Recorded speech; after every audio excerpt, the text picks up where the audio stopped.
Hello everyone! In this episode, we will be finishing off our book.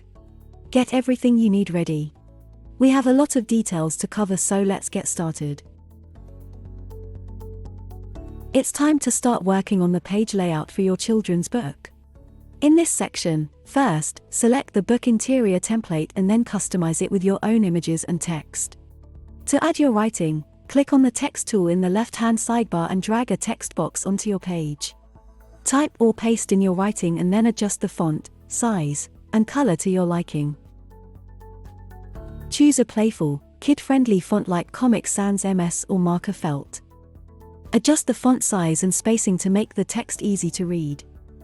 Choose bright, bold colors for the text, like red, blue, and yellow. Align the text to the center of the text box. Add a shadow effect to the text to make it pop off the page.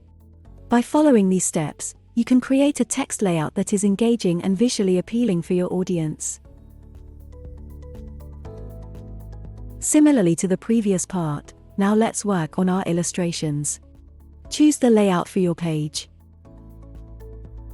Add your illustration.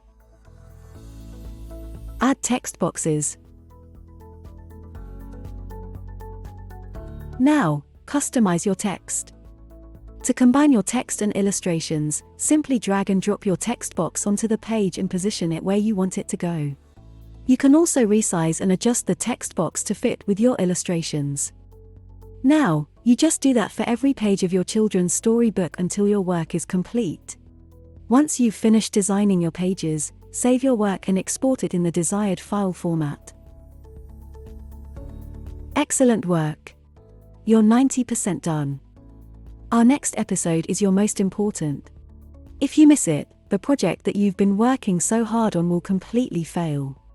To save you from that disaster, make sure to subscribe to our channel and hit the notification bell so you don't miss out on the next installment. Looking forward to seeing you again. Take care and all the best.